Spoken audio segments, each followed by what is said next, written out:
నమస్కారం ఫ్రెండ్స్. ప్రతి రాష్ట్రానికి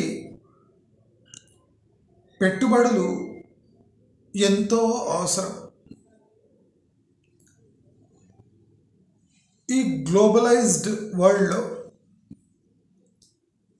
పెట్టుబడులు అనేవి ఒక గవర్నమెంట్ యొక్క హెల్త్ని, పర్ఫార్మెన్స్ని, అక్కడున్న ప్రజలకు ఈ గవర్నమెంట్పై ఉన్న నమ్మకాన్ని, ఆ గవర్నమెంట్కు ప్రజలపై ఉన్న నమ్మకాన్ని తెలియజేస్తుంది. అయితే ఈ పెట్టుబడులు ఆకర్షించడం ప్రతి ఒక్క స్టేట్ తరం కాదు. పెట్టుబడులు మంచి లీడర్షిప్ ఒక్కటే ఆకర్షించలేదు. పెట్టుబడులు రావాలంటే అనేక పారామీటర్స్ పెట్టుబడి పెట్టేవాడు పరిశీలిస్తూ ఉంటాడు. దాంట్లో అతి ముఖ్యమైనది నా పెట్టుబడి ఎలాంటి రాజ్యంలో పెడుతున్నాను, ఆ స్టేట్లో ఎడ్యుకేషన్ ఇండెక్స్ ఎలా ఉంది, అక్కడున్న ప్రజల స్థాయి ఎలా ఉంది, జీవన ప్రమాణాలు ఎలా ఉన్నాయి, నేను పెట్టబోయే కంపెనీకి అక్కడ టెక్నికల్ మ్యాన్ పవర్ ఉందా, ఎడ్యుకేటెడ్ మ్యాన్ పవర్ ఉందా,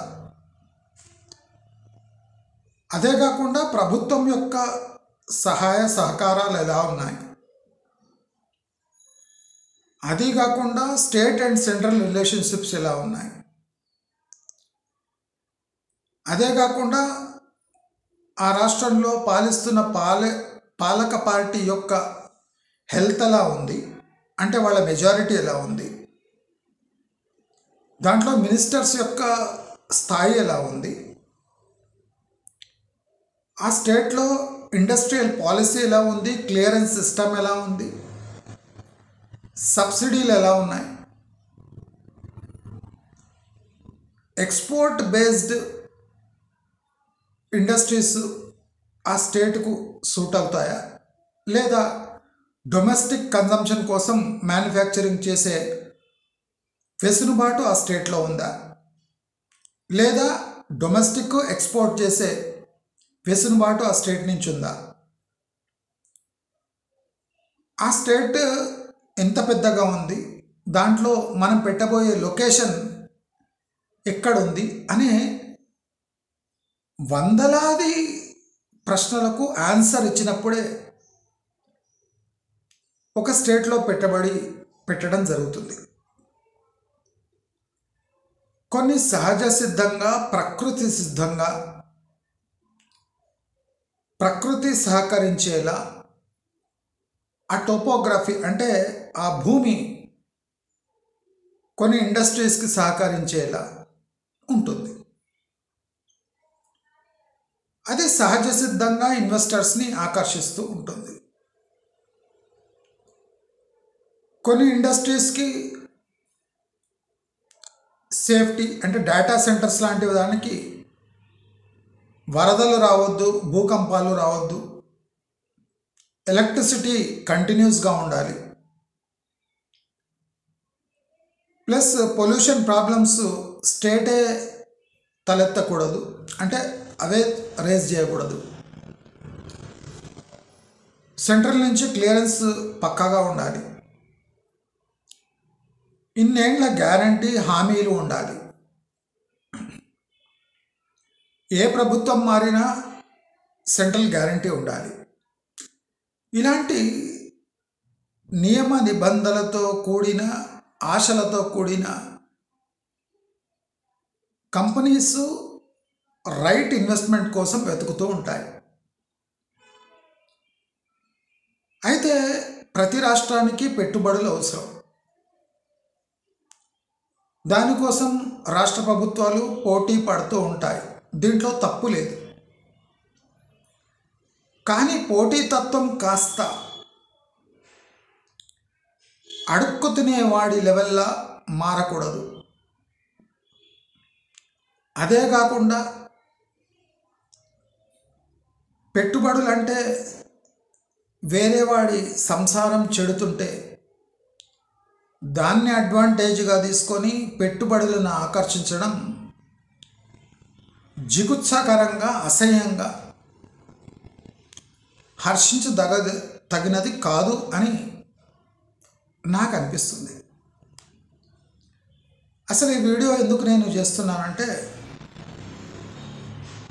నారా లోకేష్ చేస్తున్న ప్రయత్నాలు మనకు పెట్టుబడుల కోసం ఒక మినిస్టర్ చేస్తున్న ప్రయత్నాలు అని అనిపించిన,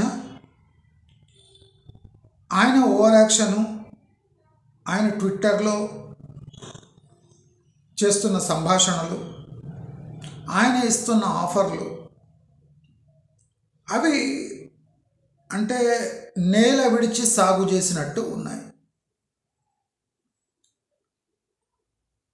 ఏదైనా రాష్ట్రం నుంచి ఏదైనా ఇండస్ట్రీ వైదొలుగుతుంటే, అక్కడ గొడవలు ఏర్పడి అక్కడి నుంచి వైదొలుగుతుంటే, అక్కడ ఫెసిలిటీస్ బాగలేక వైదొలుగుతుంటే, అక్కడ గవర్నమెంట్తో చెడి వైదొలుగుతుంటే, అక్కడ ఏదైనా ఇన్ఫ్రాస్ట్రక్చర్ ప్రాబ్లమ్స్ ఫేస్ అవుతుంటే,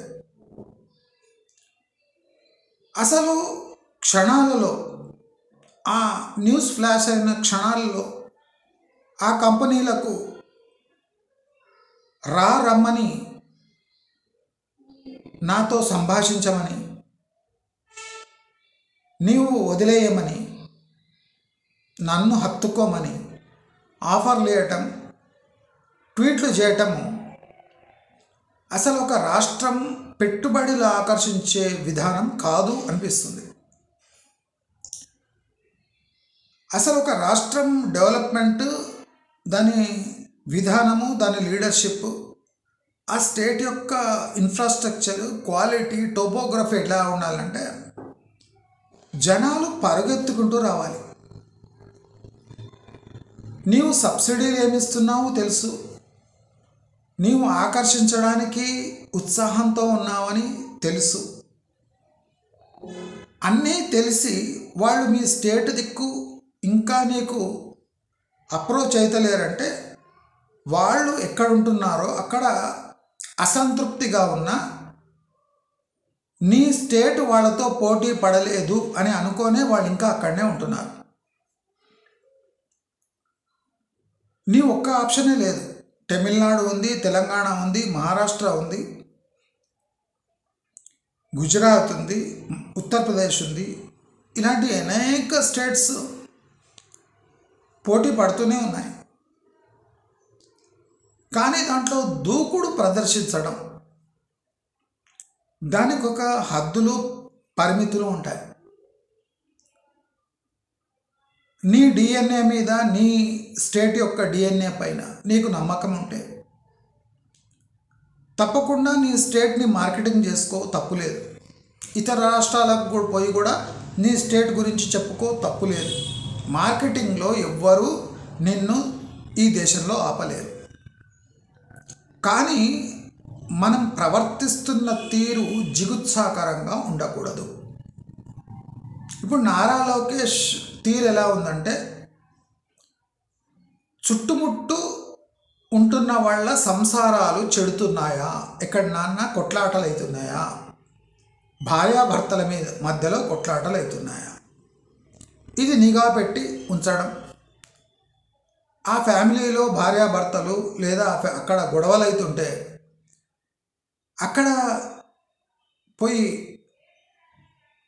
ఆ చెడుతున్న సంసారాల నుంచి వాళ్ళకు ఒక ఆఫర్ లెటర్ వేయటం, నీకు నీ సంసారంలో సరిపడకపోతే నాతోని సంసారం చేయరా అనటం ఎంతవరకు సబబు? ఇద్దరు రిలేషన్షిప్స్ చెడితే అది బాగు కూడా పడవచ్చు. అసంతృప్తి ఉండొచ్చు. అక్కడ స్టేట్ గవర్నమెంట్స్ వాళ్ళని కన్విన్స్ చేసి మళ్ళీ హక్కున చేర్చుకోవచ్చు. కానీ గొడవ మొదలవుతుంది, ఆయన అసంతృప్తి ట్విట్టర్పై తెలియజేశాడు అంటే మొత్తం నీ సంతానంతా తీసుకుపోయి నీ సంసారం చెడుతుంది, నీకు ఏదైనా ప్రాబ్లం ఉంది, నీ మొగుడు మంచిగా లేడు అని నీకు డౌట్ రాగానే నా ఇంటికి వచ్చాయంటే అది ఎంత దరిద్రంగా ఉంటుంది. ఇప్పుడు నారా లోకేష్ చేస్తున్న ప్రయత్నాలు కూడా ఇలాంటిదే. మీకు అనిపిస్తుండొచ్చు ఆయన పెట్టుబడుల కోసం తహతహలాడుతున్నాడు. ఇది విధానం కాదు. పెట్టుబడుల గురించి నీ స్టేట్ గురించి నీవు తప్పకుండా మాట్లాడు, తప్పు లేదు. కానీ పక్క స్టేట్లో కొద్దిగా ఏదో సిచ్యువేషన్ చెడుతుంది అనగానే వాళ్ళ సంసారాల్లో దూరి ఇద్దరిని విడగొట్టి నేను నీకు ఎక్కువ డబ్బులు ఇస్తాను, నీకు చీరలు కొనిస్తాను, బ్లౌజులు కొనిస్తాను, లంగాలు కొనిస్తాను, జాకెట్లు కొనిస్తాను, నాతోనొచ్చి నా దగ్గర సంసారం చేయనటం అంటే వేరే రాష్ట్రాలు ఎంత కష్టపడి ఆ పెట్టుబడులను ఆకర్షించుంటాయి. అంటే ఏదో ఆకర్షించే ఒక మనిషి బెంగళూరులో పెట్టుబడి పెట్టుంటాడు, అక్కడ రోడ్లు బాగాలేదనో ట్రాఫిక్ ఉందనో ఏదో అసంతృప్తిగా ఉంటాడు. ఆ అసంతృప్తిని గమనించగానే మీరు అక్కడ పోయి వాళ్ళని ఆకర్షించడం తప్పు. వాళ్లకు వాళ్ళై మీ దగ్గర ఏదైనా ఆఫర్ పంపించారండి, ఏమండి మీ దగ్గర మా దగ్గర ఇట్లా బాగాలేదు, మరి మీ దగ్గర ఎట్లున్నాయి అని అడిగితే అప్పుడు మీరు పోయి అప్రోచ్ అయ్యి వాళ్ళని అట్రాక్ట్ చేసి ఆ బెంగళూరు నుంచి గుంజుకోవడం ఇది పద్ధతి. కానీ సంసారం చెడుతుంది అని అంటే మీ పని ఏమంటే ఎక్కడెక్కడ సంసారాలు చెడుతున్నాయి, ఆ భార్యాభర్తల మధ్య ఏదన్నా చెవులు పెట్టి వినటం డోర్ దగ్గర చెడుతుంది అనగానే ఒక ట్వీట్ పంపించడం, మీ భర్త నిన్నేమో తిట్టినట్టున్నాడు రాత్రి, పొద్దున్న లేచే వరకు గోడ దుంకేసి వచ్చాయి, నా దగ్గర మంచి పెద్ద ఇల్లు ఉంది, బంగ్లా ఇస్తా, కారు ఇస్తా, మంచి భోజనం పెడతా, మంచి చీరలు ఇప్పిస్తా, జాకెట్లు ఇప్పిస్తా, నా దిక్కు వచ్చాయి అన్నట్టే. దీనికన్నా డీసెంట్గా లేదు. ఇప్పుడు హాస్యాస్పదం అయిపోయింది. ఎవడైనా అసంతృప్తిగా ఉన్నాడు అంటే అక్కడ నెక్స్ట్ డే టెలివిజన్ ఛానల్లో నారా లోకేష్ ఒక ట్వీట్ కనిపిస్తుంది. అది ఎలాంటి బిజినెస్ అయినా పర్వాలేదు. అసలు ఆ బిజినెస్ నా స్టేట్కు వస్తే అది ఉంటుందా ఊడుతుందా, అసలు వాళ్ళకి అనుకూలమైన బిజినెస్సా కాదా అని అంటే దాన్ని కేర్ చేయకుండా, సంసారం చెడింది ఆమె ఎట్లుంది అని కూడా చూడకుండా ప్రతి చెడిన సంసారాల నుంచి వేరు చేసి వాళ్ళనంతా నేను నా దగ్గర ఉంచుకుంటా అంటే అది ఎంతవరకు న్యాయం? ఆ ఇండస్ట్రీస్ మీ స్టేట్కి వచ్చి సర్వైవ్ కాగలవా? దానికి అనుకూలమైన ఎన్వైర్న్మెంట్ మీ స్టేట్లో ఉందా లేదా అని చూడకుండా ఎవడు అసంతృప్తితోనున్నా వాడి దగ్గర అప్రోచ్ అయ్యి నా స్టేట్కి రా నేను బాగా చూసుకుంటానే. ఇప్పుడు నేను ఒకటి చెప్తున్నా, ఒక బ్లాక్ బక్ అని లాజిస్టిక్ సాఫ్ట్వేర్ ఉన్న ఒక కంపెనీ మొన్న రోడ్స్ బాగాలేవని బెంగళూరుని వీడుతున్నా అన్నారు.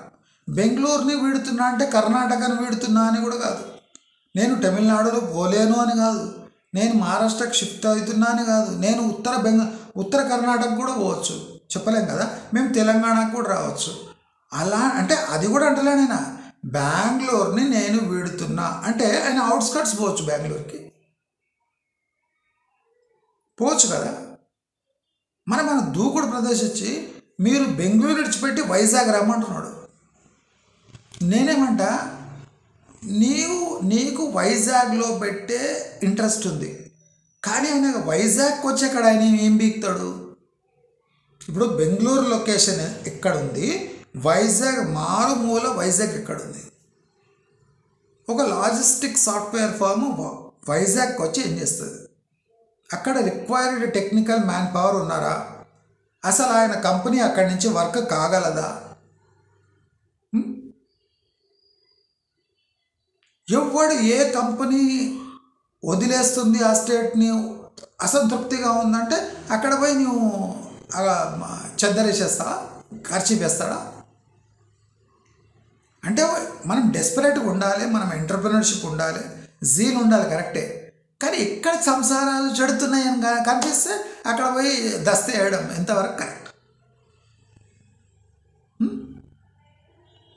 అంటే ఈ ఫ్యామిలీని స్టేట్స్ని ఎక్కడ బ్రేక్ అవుతున్నాయి అని నిఘా పెట్టే ఒక సంస్థలాగా తయారైంది. ఇప్పుడు నాకు చెప్పడానికి అసహ్యంగా ఉంది. ఇప్పుడు తెలంగాణ ఉంది. ఇప్పుడు బ్లాక్ బక్ అక్కడి నుంచి నేను బెంగళూరు వీడుతున్నా అంటే తెలంగాణ ఆఫర్ చేయొచ్చు కదా, ఇస్తనే లేరు. ఎందుకంటే తెలంగాణ డెవలప్డ్ స్టేట్ కదా. నేను మనం చెప్పిన అగ్రరాజ్యంతో ఈక్వల్గా ఉంది మన తెలంగాణ.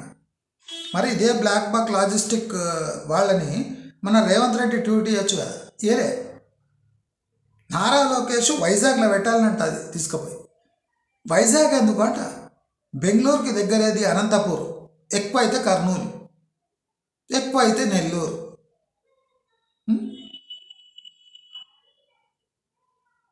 ఆ పోర్టుకు దగ్గర ఉంటుందంటే నెల్లూరు, చిత్తూరు, ఏదో అక్కడ దగ్గర తీసుకుపోయి నేను వైజాగ్లో పెట్టండి, రండి, రోడ్స్ బాగున్నాయి వైజాగ్లో, లైఫ్ స్టైల్ బాగుంటుంది. లైఫ్ స్టైల్తో సంబంధం లేదు. బిజినెస్ అక్కడ పెడితే ఈజీగా రన్ అవుతుందా, అక్కడ మ్యాన్ పవర్ ఉందా, అది యాక్సెసబులా? వైజాగ్ పెద్ద ఈజీ యాక్సెస్ ఉందా? అదే ఎక్కువ తక్కువ మాట్లాడితే ఆ వైజాగ్ అనే ఆ స్టీల్ ప్లాంట్ లేకపోతే కుక్కలు కూడా మూత్రం పోయావు అక్కడ. వైజాగ్ స్టీల్ ప్లాంట్ లేకపోతే ఇవాళ ఉన్న వైజాగ్ లాగా ఉండేదా? ముమ్మాటికి కాదు. మరి అట్లా మారుమూల ఉన్న సిటీని నీవు దత్తకు తీసుకొని దాన్ని డెవలప్ చేద్దామని పూనుకొని నీవు ఎక్కడ సంసారాలు జడితే అక్కడ పోయి వాళ్ళని వచ్చి వైజాగ్లో పెట్టు, వైజాగ్ సాఫ్ట్వేర్ డెవలప్మెంట్. అరే వైజాగ్ సాఫ్ట్వేర్ డెవలప్మెంట్ ఏంది? ఏముంది వైజాగ్లో సాఫ్ట్వేర్ డెవలప్ చేయడానికి? అనంతపూర్లో పెడితే తొందరగా వచ్చేస్తాడు వాడైనా. అనంతపూరు, కర్నూలు, నెల్లూరు, చిత్తూరు ఇవన్నీ చెన్నైకి దగ్గర అవుతుంది పోర్టుకు. మీ పోర్టుకు కూడా దగ్గర అవుతుంది చిత్తూరు, నెల్లూరు కూడా దగ్గర అవుతుంది.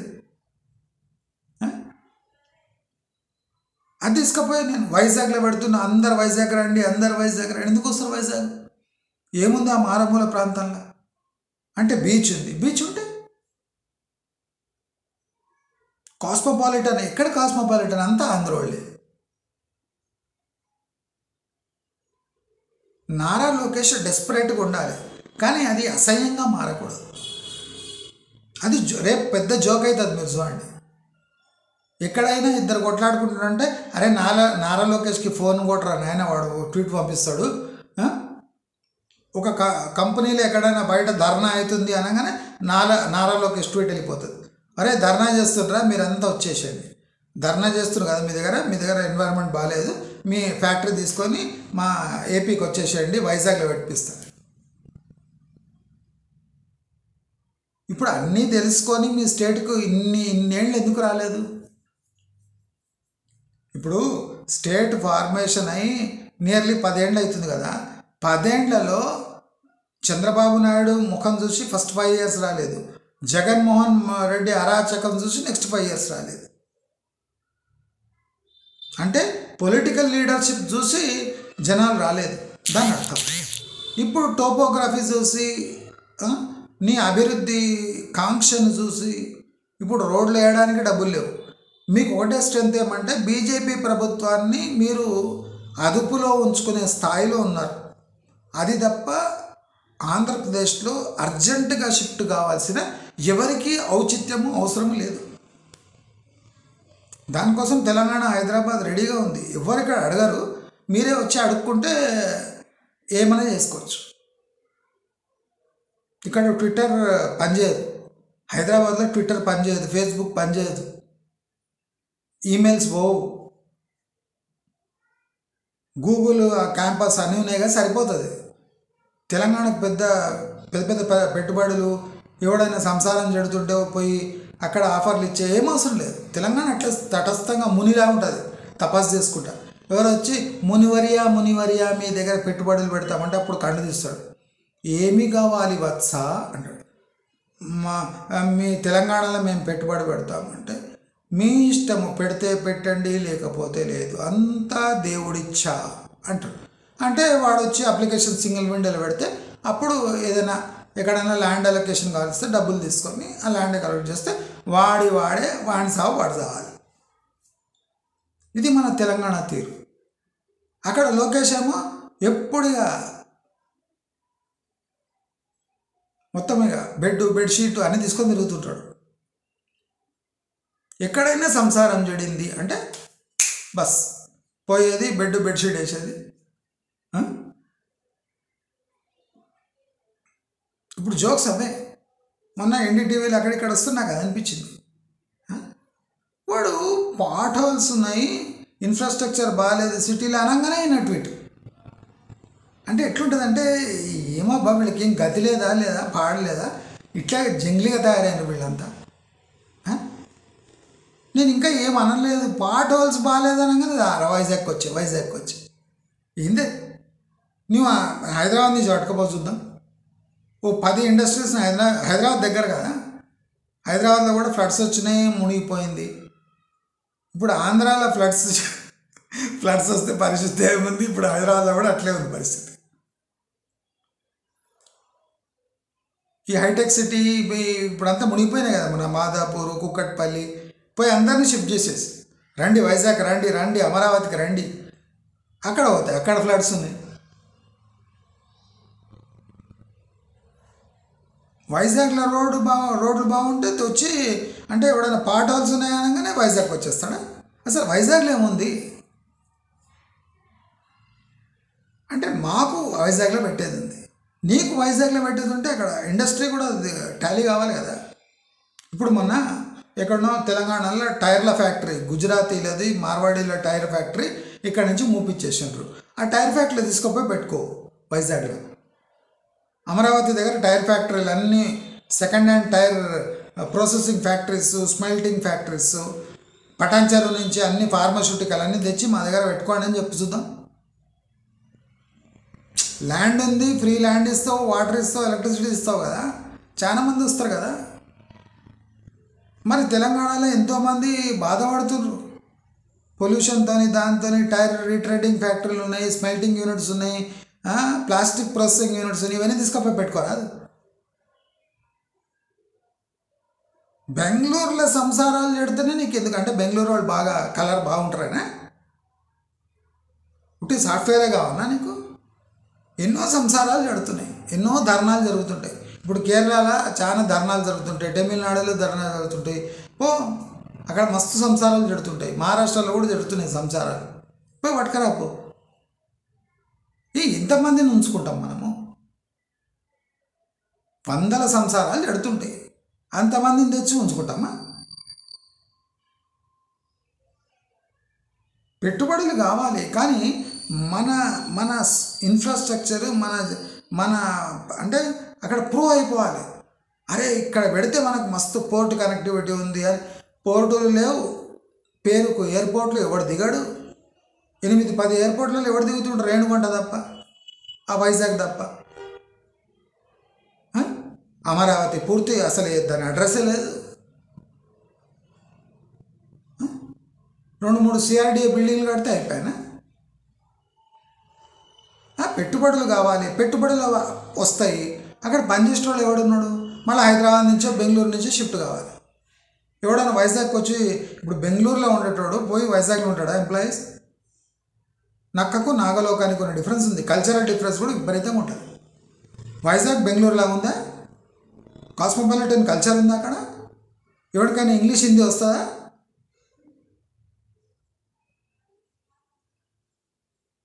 నేనేమంటా అంటే పెట్టుబడులు అందరికీ అవసరం. తెలంగాణ చచ్చుపడ్డది కరెక్టే, నీవు ఆకర్షించాలి. ఎట్లా ఆకర్షించాలంటే నువ్వు పోయి ప్రజెంటేషన్స్ అన్నీ వాళ్ళకి తెలుసు. ఆంధ్రప్రదేశ్ అనే ఒక స్టేట్ ఉంది, పెద్దగా ఉంది, ఖాళీగా ఉంది, దాంట్లో 3-4 పోర్ట్లు అవుతున్నాయి, 8-10 ఎయిర్పోర్ట్లు ఉన్నాయి. వాడే శాశ్వతంగా వచ్చి పెడతాడు. ఎందుకు పెడతలేరు అంటే వాళ్ళకేమో డౌట్ ఉంది. ఎంప్లాయీస్ అంతా ఈజీగా షిఫ్ట్ గారు, ఫస్ట్ చూస్తారు అక్కడ ఏముందో. అదేమో నార్త్ విశాఖలో ఇక్కడ ఇది ఉంది కదా, వజ్రనగరం దగ్గర బుర్రా కేవ్స్, అది ఊటీలా ఉంటుందట. అంటే ఇక ఊటీ ఖాళీ చేసి వచ్చామంట.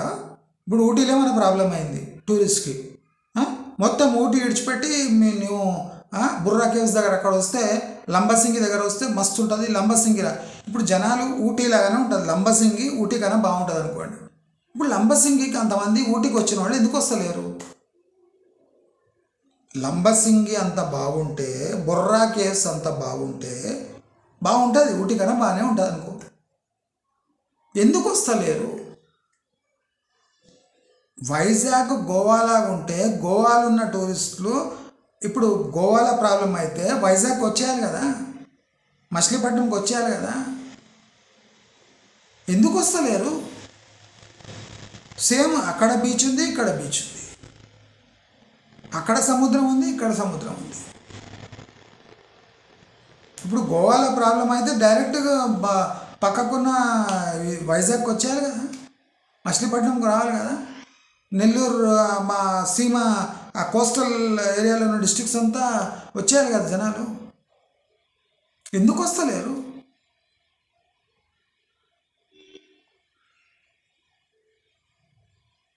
వాళ్ళకి తెలియదా ఎట్లుంటుందని? బీచ్లు ఉంటాయని తెలియదా? పెద్ద కోస్ట్ లైన్ ఉంది, ఆ విశాఖపట్నం విజయనగరం నుంచి కింద చిత్తూరు వరకు పెద్ద కోస్ట్ లైన్ ఉందని అందరికీ తెలుసు. మరి ఎందుకు వస్తలేరు?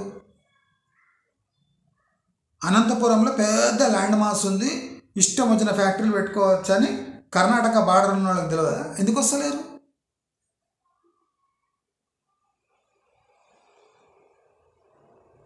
ఈ చెడుతున్న సంసారాలను ఎందుకు టార్గెట్ చేయాలి? నేను చెప్తున్నా కదా, మన rubber factory, tyre factory vacation ఇక్కడి నుంచి 2 అవి తీసుకొని పెట్టుకో, ఈజీగా వచ్చేస్తారు. వస్తారా చూడు ఒకసారి. తెలంగాణ నుంచి టైర్ ఫ్యాక్టరీ తీసుకుపోయి మా ఆంధ్రాలో పెట్టంటే వస్తాడేమో చూడు. ఆ టైర్ ఫ్యాక్టరీ రీట్రేడింగ్ కూడా వస్తాడో చూడు. రాడు. ఎందుకు రావా అని అడుగు. ఇప్పుడు ఇక్కడ ట్వీట్ చేసినట్టు నారా లోకేష్ మన టైర్ ఫ్యాక్టరీ బంద్ అయినాయి కదా తెలంగాణలో, మూపించారు ఈ రఘు వీళ్ళంతా పోయి పొల్యూషన్ అవుతుందని. నువ్వు వానికి ట్వీటే, అరే టైర్ ఫ్యాక్టరీ వచ్చి మన దగ్గర పోర్టు కాడ పెట్టేసుకో, నీకు మంచి బిజినెస్ ఉంటుందని చెప్పు. అమరావతి దగ్గర పెట్టమని పెడతాడా? పెట్టాడు.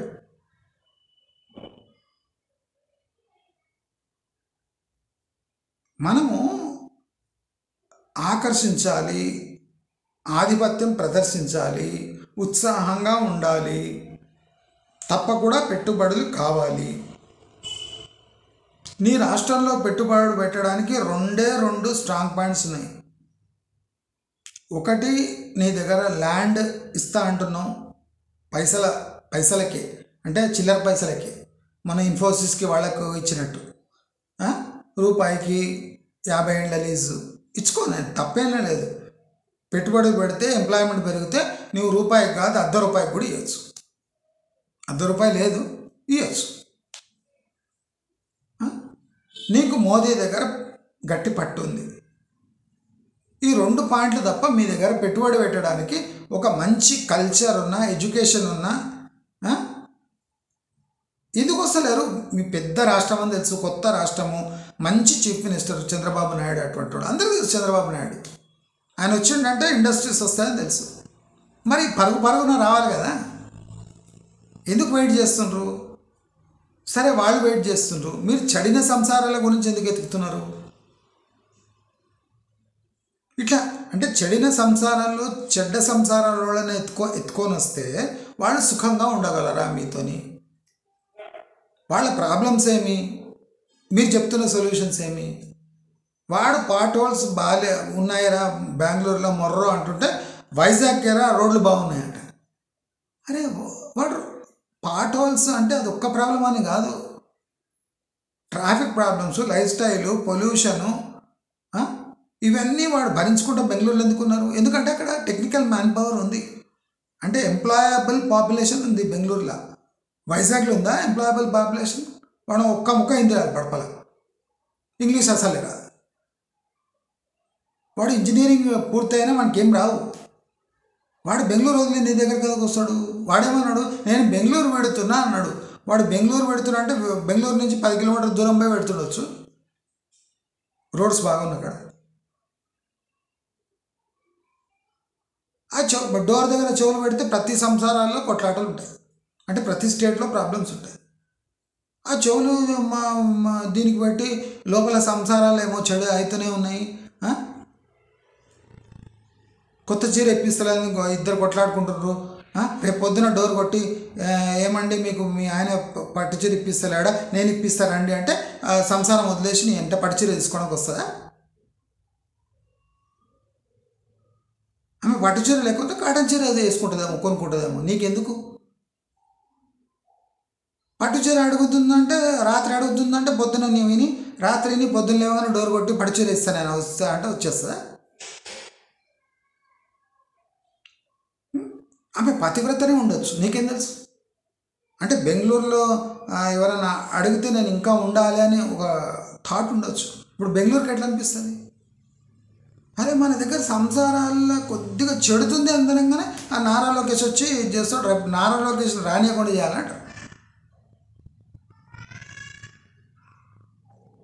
ఆయన రానియరేమో కానీ ఆయన ట్వీట్ పంపిస్తాడు కదా, ఐ లవ్ యూ అని. దాన్ని ఎట్లా ఆపుతారు? ఇప్పుడు కొన్ని ప్రాబ్లమ్స్ ఉంటాయి. ఆ ప్రాబ్లమ్స్ ఉన్నంత మాత్రాన ఇన్వెస్టర్స్ నీ రోడ్లను చూసి, నీ ప్రకృతిని చూసి, నీ నదులను చూసి, చంద్రబాబు నాయుడు ఆకారాన్ని చూసి వస్తారని ఎట్లా అనుకుంటావు? అంత ఈజీ కాదు ఇన్వెస్ట్మెంట్ అంటే.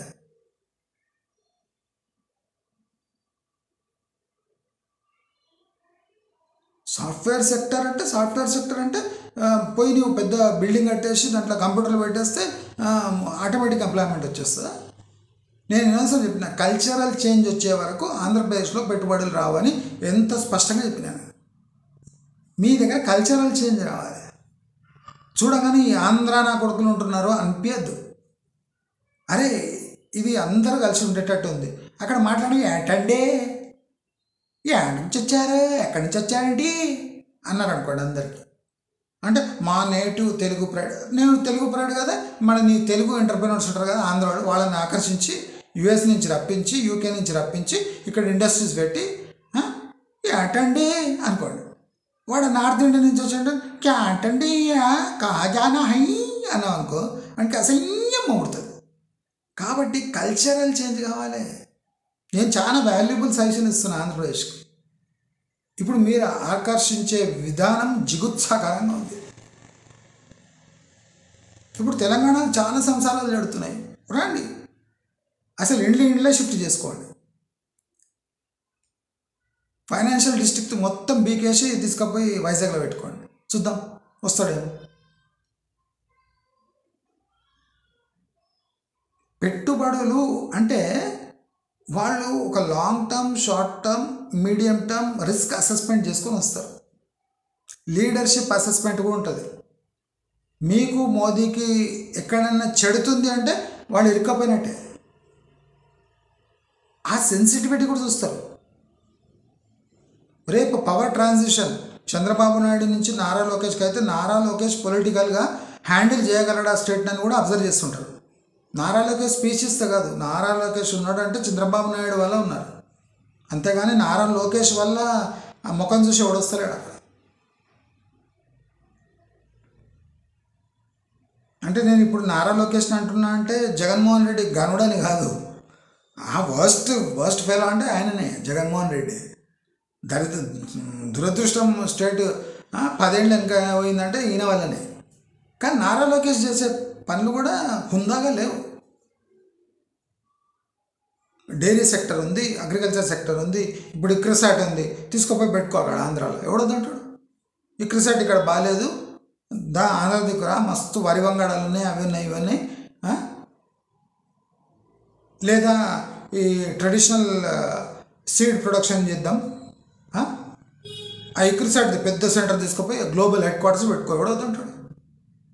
పౌల్ట్రీ సెక్టర్ని తీసుకుపోయి మొత్తం ఆంధ్రాలో పెట్టుకో. హార్టికల్చర్ ఫుల్ డెవలప్ చేయి. కడియంలాగా పెద్ద నర్సరీలు పెట్టు. ప్రతి జిల్లాలో నర్సరీలు పెట్టు కడియంలాగా. ఎవడొద్దంటాడు? కానీ ఎక్కడైనా గొడవలు అవుతున్నాయంటే ట్వీట్ పంపించడము, రమ్మనడము, ఇది అసహ్యంగా ఉంటుంది. అంటే ఆ బాధపడుతున్న స్టేట్పై కారం జరిగినట్టు ఉంటుంది. ఇప్పుడు బెంగళూరు అని కాదు, ఎక్కడ గొడవ అయినా నారా లోకేష్ ట్వీట్ అవుతుంది.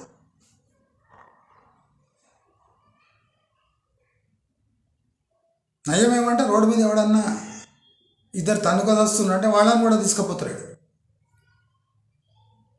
అంటే గట్టినిగా పెడుతుండు అన్ని స్టేట్ల. ఎక్కడైనా ఏమైనా సంసారం లేదా ఎక్కడైనా స్టేట్తోని ఇండస్ట్రీస్కి చెడితే అక్కడ మనం పోయి బాగా వేసి ఆ స్టేట్ని కొట్టుకొని వద్దామని. ఆ స్టేట్ ఫర్ ఎగ్జాంపుల్ ఆ ఇండస్ట్రీని ప్రాబ్లమాటిక్ ఉంటే, లేబర్ లాస్ని వైలేట్ చేసే ఇండస్ట్రీ ఉంటే అక్కడనే స్టేట్తో చెడి కొట్లాడుతుంటుంది. దాన్ని తీసుకొని వచ్చి పెడితే అక్కడ లేబర్ లాస్ ఏం చేస్తాడు మీ స్టేట్లో? పొల్యూషన్, ఒక స్టేట్లో పొల్యూషన్ ప్రాబ్లం వచ్చింది, ఆ స్టేటు ఇది కొట్లాడుతుండ్రు, ఇమ్మీడియట్గా పోయి తీసుకపో పొల్యూషన్ చేసే ఇండస్ట్రీస్ అంతా తీసుకపోయి పెట్టుకుంటావా? అటువంటిది వద్దు. నీట్ పాలిష్డ్ ఏమైనా ఉంటే తీసుకపోయి వైజాగ్లో పెట్టుకొని పెట్టుబడులు అంటే చంద్రబాబు నాయుడు ఇంకా ఇవి పోలేదు, ఇంకా అంతా ఏసీలలో కూర్చొని పాష్గా కనిపించే ఇండస్ట్రీస్ రావాలి. ఎందుకు డైరీ సెక్టర్ ఉంది, ఫార్మింగ్ సెక్టర్లో ఉన్నాయి, సీడ్ ప్రొడక్షన్ ఉంది, అగ్రి బేస్డ్ ఇండస్ట్రీస్ ఉన్నాయి, సాస్ ప్లాంట్స్ పెట్టి కీరా దోసకాయ ప్రాసెస్ చేసి అమెరికా పంపి, పామాయిల్ తోటలు పెట్టు. ఇప్పుడు పామాయిల్ అయితే చాలా డిమాండ్ ఉంది కదా, పామాయిల్ తోటలు పెట్టు, చక్కెర కర్మాగారాలు పెట్టి ఇథనాల్ తయారు చేయి, ఎవడొద్దంటాడు? అంతేగాని సాఫ్ట్వేర్ సెక్టర్లలో ఎక్కడన్నా గుసగుసలు వినిపిస్తే చెవులు ఆ డోర్కి పెట్టి సంసారాల్లో ఉన్న లోగుట్టులన్నీ నెక్స్ట్ డే డోర్ కొట్టి నాతో చేస్తే బాగుంటుంది అని చెప్తే ఇది న్యాయం అనిపించుకోదు. రేపు ఇదే మీకు దెబ్బ ఇస్తుంది కూడా. రేపు ఇలా ఆకర్షిస్తే దెబ్బలు తప్పవు. ఇండస్ట్రీస్ అంతా మిమ్మల్ని చీప్గా చూసి కావాలని ఒక ట్వీట్ పడేసి మేము వస్తున్నాం నాకేమేమి ఇస్తావు, నేను వదిలేసి వస్తే నాకేమి ఇస్తావు, ఇట్లాంటివి వస్తాయి. అంటే బాగా ఉన్నాడు కూడా వాడికి అనిపిస్తుంది, అరే వీడికి ఎరేస్తే గ్యారంటీ వీడు కరెంట్ ఫ్రీ ల్యాండ్ ఫ్రీ ఇచ్చేటట్టున్నాడు, మనం ఒక ట్వీట్ పంపిద్దాం, నేను నా సంసారం వదులుకొని వస్తే నీవు నాకేమి ఇస్తావు అంటే నేను బంగారం ఇస్తా, వడ్డానం ఇస్తా, వంకిస్తా, పట్టుచిరగని ఇస్తా అంటే బాగా సంసారం చేసేటోళ్ళకు కూడా ఆకర్షిస్తున్నాడు అంట.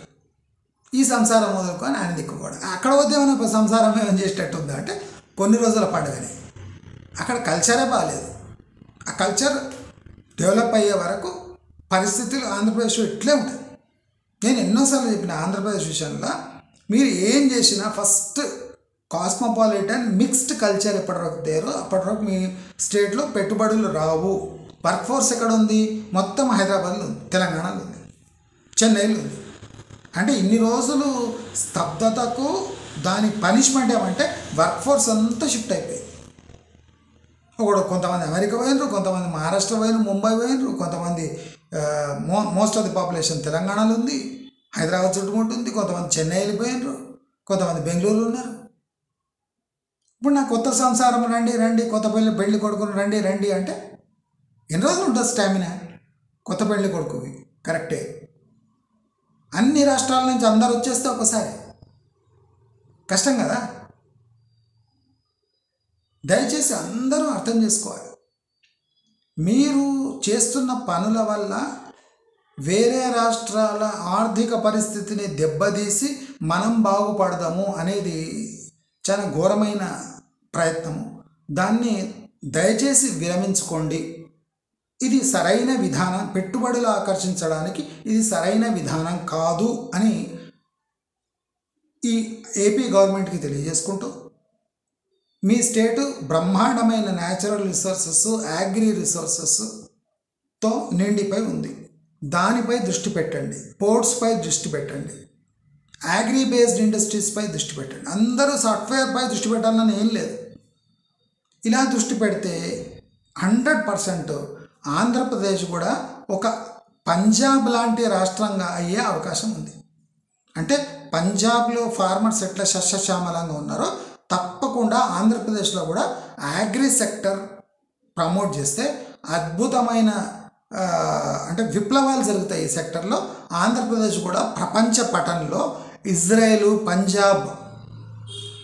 లాంటి దేశము, పంజాబ్ లాంటి రాష్ట్రంలాగా మీరు కూడా మీ పేరు అగ్రి సెక్టర్లో నంబర్ 1గా ఉండే అవకాశాలు అన్నీ ఉన్నాయి కనుక మీరు ఆ పాడుబడ్డ సాఫ్ట్వేర్ వెనుక ఏసీ రూమ్లలో కూర్చొని అక్కడి నుంచి విరమించే వాడిని తీసుకుపోయి ఆకర్షించే ఈ విధానాన్ని స్వస్తి పలికి వేరే సెక్టర్స్పై దృష్టి పెడితే ఆంధ్రప్రదేశ్ కూడా నంబర్ 1 రాష్ట్రంగా నిలుస్తుంది అని ఆశపడుతూ దాని గురించి మంచిగా అంటే ఈ ఈ ఆలోచన గిన నారా లోకేష్ గిన అడాప్ట్ చేసుకుంటే తప్పకుండా ఏపీ కూడా నంబర్ 1 రాష్ట్రంగా నిలుస్తుంది అని ఏ డౌట్ లేకుండా.